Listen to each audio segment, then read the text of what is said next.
Good morning, good afternoon, wherever you may be. This is another severe weather update to you from me. But all jokes aside, guys, we do definitely have a very potent severe weather setup that's about to unfold over the central United States, beginning with this Thursday, as the SPC has already outlined and held that severe weather risk now that we've been talking about for a couple days, still stretching from northern Texas, Oklahoma, going all the way into Kansas. But I don't think that this Thursday is going to be as substantial as Friday is going to be. I think Friday is going to be one of those main days that we're going to have to watch very closely. And even being 5 days out, I can say with confidence that I think a potential modern risk is not out of the question.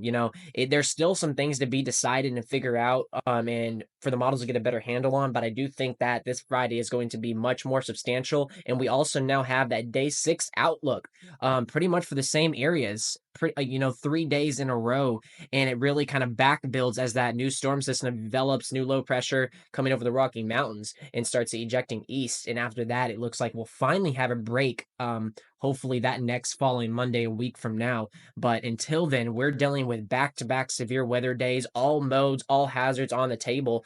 And this day 6 for Sunday, Saturday going into Sunday, same areas, parts of northern Texas, Oklahoma, parts of southern Kansas, panhandle of Texas. I mean, y'all aren't going to get a break, and it's going to be one storm system after another. And we can clearly see that well defined on the 850 millibar wind speed chart beginning on Thursday at 10 a.m. And this is going to kind of show us, the wind speeds in the atmosphere, which helps with churn with height and helps these storms really get spinning.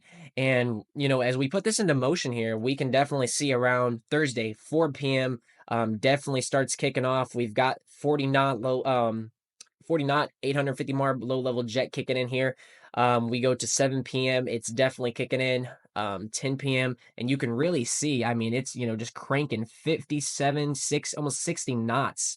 Low level jet. And this is really going to help these storms begin to spin and produce potential tornadoes. And we can go ahead and take this into Friday. You can see Friday, 7 a.m., going into pretty much parts of western Oklahoma, Arkansas, Kansas area. And it's just going to continue. And this system is going to end up ejecting off into the east. And once this moves out here, this is going to set the stage for our potential next severe weather system on Saturday and Sunday. You can see Saturday, 10 a.m. or 10 p.m.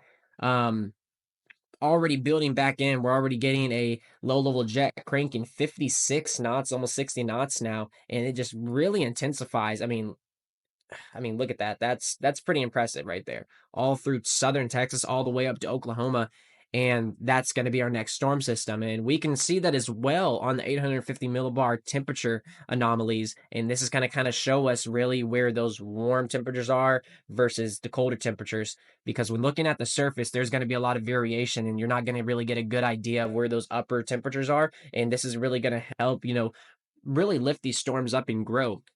And we can see 1 p.m. Thursday, these high temperature anomalies really streaming in from Mexico and the Gulf of Mexico, and it just continues going into Thursday, 4 p.m., 7 p.m., 10 p.m., and it just keeps going and going for Friday, and then we go into pretty much Saturday, and it's still building for our next storm system. Saturday, 4 p.m. I mean, look at that. That's some impressive temperature anomalies down there, especially in Mexico, going up to the Big Bend region of Texas.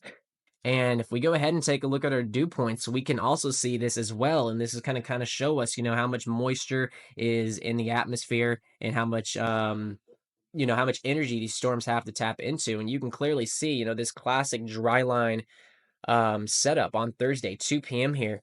And it just gets tighter and tighter as we go on. 7 p.m. I do think this will most likely be an overnight event, beginning probably around dinner time for Thursday. And then as we go into Friday here, stop it at about 7 a.m. here. You can see that low pressure system way up here in Nebraska. And I mean, this is a very, very potent setup. We've seen these type of setups, summer after summer, spring after spring. And, I'll say it again, Tornado Alley is definitely beginning to awaken. This is Friday, right? 6 p.m. Classic dry line setup. Dew point surging in from the Gulf of Mexico here. Let's see here. And then we go into Saturday, 10 p.m. Sunday, 1 p.m. I mean, you can see it's just still sitting here. These people are not going to get a break whatsoever. And we can see our system here um, on the GFS global model MSLP anomalies. And this is going to show us, our low level system here.